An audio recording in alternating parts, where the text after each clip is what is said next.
Shalom, shalom, peuple de Dieu, que l'Éternel vous bénisse. Nous poursuivons notre enseignement sur la thématique de la Troisième Guerre mondiale, autrement appelée bibliquement et prophétiquement la guerre de l'Armageddon. Et nous avions déjà vu dans nos vidéos précédentes le premier chapitre qui avait été intitulé « Un aperçu sur les 70 semaines de Daniel ». Et de même, nous avons vu le chapitre 2 intitulé « L'Antéchrist, Israël et l'Église des nations » où nous avons vu en filigrane la semaine prophétique. Enfin, nous touchons le chapitre 3 intitulé « L'assiégement des nations contre Israël ». Donc, c'est notre chapitre 3 que nous débutons afin de comprendre stricto sensu cette guerre, ce conflit majeur qui aura lieu très bientôt. Et donc, l'Église des nations doit en effet connaître, comprendre, saisir, mes bien-aimés, en quel temps nous nous trouvons et qu'est-ce qui se passera exactement. Et Hachem Elohim, qui est notre Dieu, notre soutien, ne nous laisse pas ainsi, par son Esprit Saint, nous oriente, nous éduque, nous informe et nous édifie, donc au travers de la prophétie et des événements eschatologiques. Chapitre 3, donc, l'assiégement des nations, la Troisième Guerre mondiale, proprement dite. Et en cela, nous allons rapidement lire notre Bible dans les Saintes Écritures, Matthieu, chapitre 24, à partir du verset 1er au verset 8. Matthieu, chapitre 24, du verset 1 au verset 8. Nous lisons au nom du Seigneur Jésus-Christ. Comme Jésus s'en allait, au sortir du temple, ses disciples s'approchèrent pour lui en faire remarquer les constructions. Mais il leur dit, « Voyez-vous tout cela? Je vous le dis en vérité, il ne restera pas ici pierre sur pierre qui ne soit renversée. » Il s'assit sur la montagne des Oliviers. Et les disciples vinrent en particulier lui faire cette question. « Dis-nous, quand cela arrivera-t-il et quel sera le signe de ton avènement et de la fin du monde ?» Nous nous rendons compte ici, comme nous l'avions dit précédemment, que dans cette question, il y a des questions, 3 questions notamment distinctes. Et nous avons vu cela au fur et à mesure. Jésus leur répondit, « Prenez garde que personne ne vous séduise, car plusieurs viendront sous mon nom, disant, c'est moi qui suis le Christ, et ils séduiront beaucoup de gens. Vous entendrez parler de guerre et de bruit de guerre. Gardez-vous d'être troublés, car il faut que ces choses arrivent. Mais ce ne sera pas encore la fin. Une nation s'élèvera contre une nation, et un royaume contre un royaume, et il y aura en divers lieux des famines et des tremblements de terre. Tout cela ne sera que le commencement des douleurs. Alors, on vous livrera au tourment, et l'on vous fera mourir, et vous serez haïs de toutes les nations à cause de mon nom. Alors aussi, plusieurs succomberont, et ils se trahiront, se haïront les uns les autres. Que Dieu bénisse sa parole. Nous avons lu jusqu'au verset 10.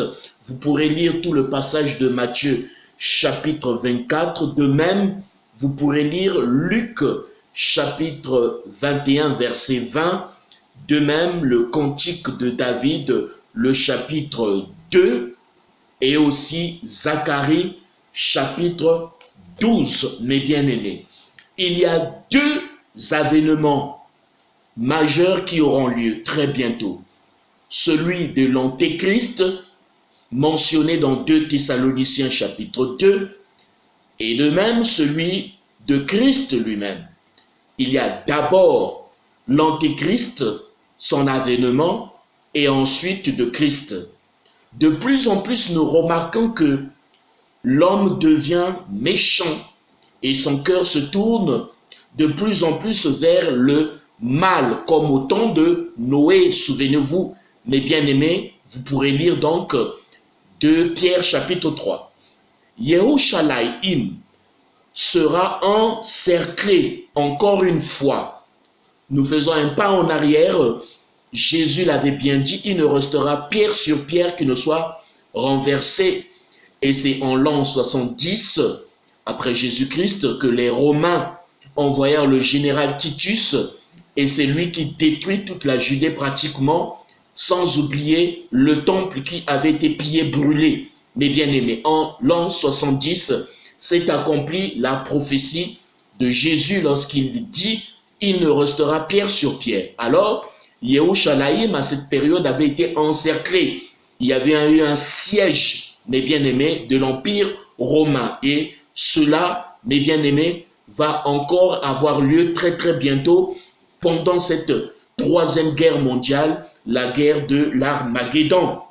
Yerushalayim sera encerclé encore une fois et le paroxysme de cette guerre de l'Armageddon sera donc Jérusalem, qui est la pierre pesante selon Zacharie chapitre 12, selon Zacharie chapitre 8, versets 13 à 15, mes bien-aimés.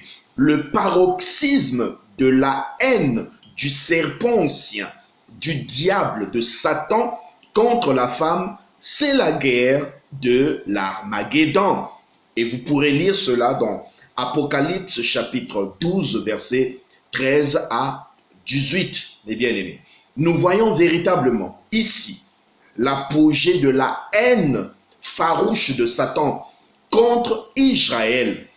En effet, l'enjeu ici, c'est Jérusalem, comme nous l'avions dit, la ville du grand roi, la ville sainte. Actuellement, Jérusalem est un nœud gordien en relations internationales, car cela pose énormément de problèmes entre, mes bien-aimés, les États, surtout tous ceux qui voudraient apporter une solution, comme les États-Unis et l'Union européenne, à ce conflit israélo-palestinien. En relations internationales, en droit international, cela est dit que c'est un corpus separatum, c'est-à-dire Jérusalem ne peut être séparée en tant que telle, mais arrivera aussi un moment où, en effet, cette capitale sera divisée en deux, une partie pour Israël, une autre pour la Palestine. Bien, c'est la ville à partir de laquelle le Hamashiach va régner sur toute la terre.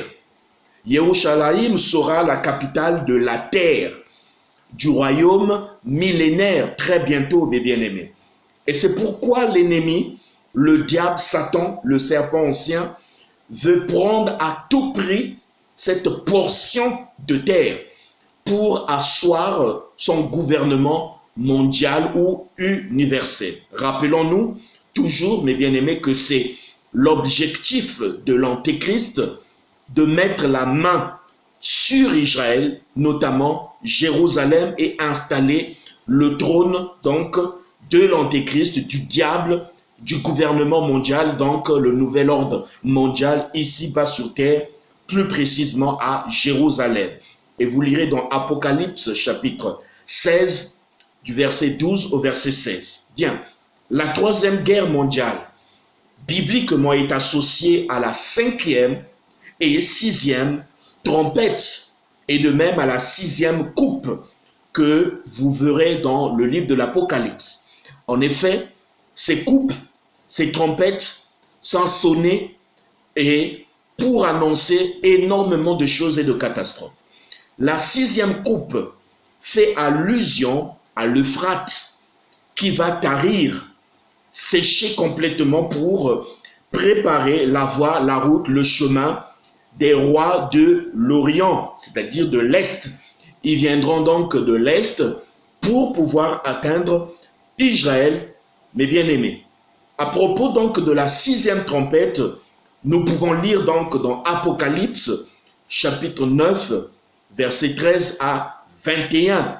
Et nous voyons, mes bien-aimés, aussi il est parlé de quatre anges qui effectivement sont disposés dans les quatre coins donc, mes bien-aimés, du fleuve donc de l'Euphrate. Là pour répandre massivement des malheurs sur la terre. Le fleuve Euphrate est vraiment situé à un endroit stratégique. Ce fleuve, mes bien-aimés, proche qui est au Proche-Orient, est de 2780 km. Il naît, le fleuve Euphrate, en Turquie et se jette dans le golfe Persique.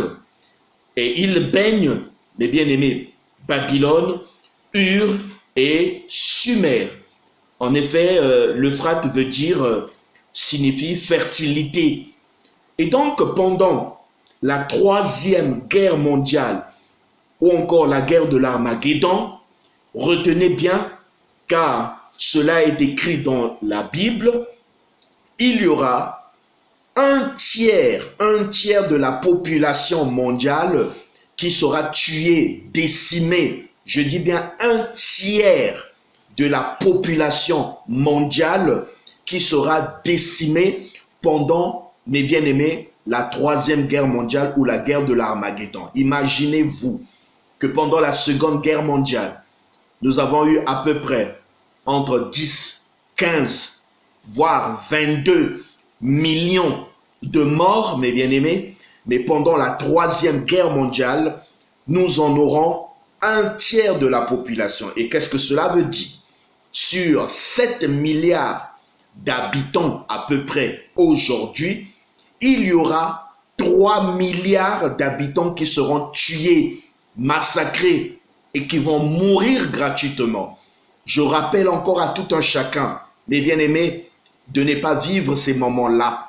La seconde ou encore la troisième guerre mondiale sera terrible. Le monde n'aura jamais connu de telles peines et souffrances. Sur 7 milliards d'habitants que nous avons aujourd'hui, peut-être il y en aura 8 après, mais, mes bien-aimés, un tiers plutôt des hommes mourront. Donc, soit sur 7 milliards d'habitants, il y en aura 3 milliards qui seront tués, massacrés. Un véritable holocauste. Comprenez une chose, c'est incroyable.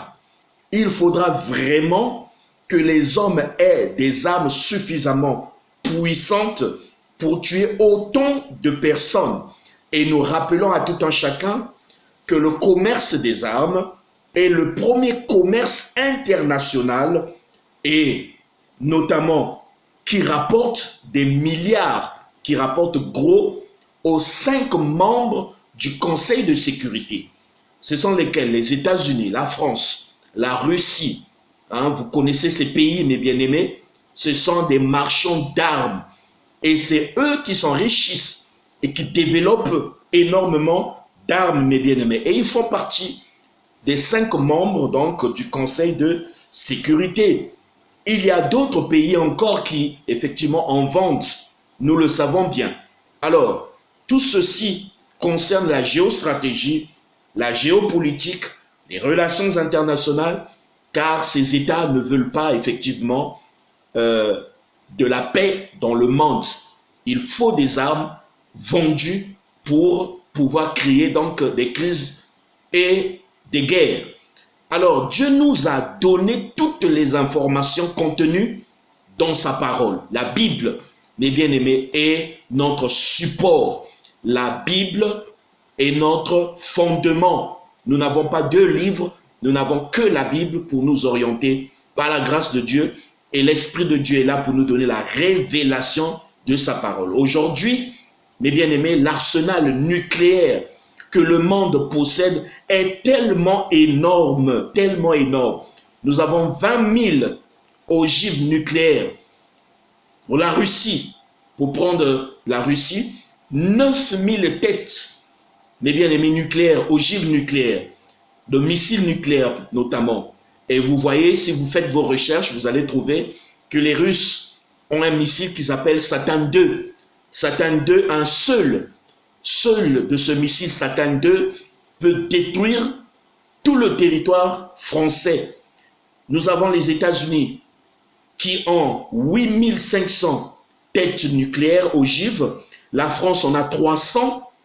La Grande-Bretagne en a 300 également. L'Inde, le Pakistan, Israël et j'en passe ont des têtes nucléaires, des ogives nucléaires.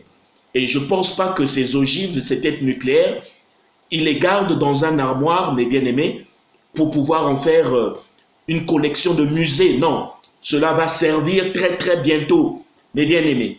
Le nombre de cavaliers parlés pendant cette troisième guerre mondiale, la guerre de l'Armageddon, car il y en aura beaucoup, des soldats de troupes, des soldats, des troupes militaires. Mais bien aimé, la Bible parle de près de 200 millions de soldats. En effet, ceux qui viendront de l'Est pour attaquer Israël, et aussi sans oublier ceux qui viendront de l'Ouest, c'est-à-dire de l'Occident, l'Europe, l'Amérique et autres, et même de l'Afrique, mes bien-aimés, car toutes les nations vont converger sur Israël, Jérusalem, pour, mes bien-aimés, décimer et mettre totalement en état de paralysie cette nation de Dieu, mes bien-aimés. Et c'est cela, c'est énorme, 200 millions de soldats qui vont donc emprunter cette route qui sera tracée au travers donc du fleuve Euphrate, mes bien-aimés, ce chemin pour se diriger vers Israël, afin d'exécuter l'ordre émise par Satan, c'est-à-dire l'antéchrist, donc le faux prophète aussi et le dragon. Tous vont notamment décider de mettre fin entièrement à Israël. Et donc il est écrit dans l'Apocalypse chapitre 9 verset 17 à 19 qu'il y aura également des espèces de démons qui viendront vraiment de l'abîme, des créatures venimeuses qui vont sortir de l'abîme, mes bien-aimés, des ténèbres, pour tuer au maximum des personnes, des femmes, des hommes et des enfants. Ce n'est pas un film, mes bien-aimés, ce n'est pas un film, mais c'est vraiment une réalité à venir. Et cette réalité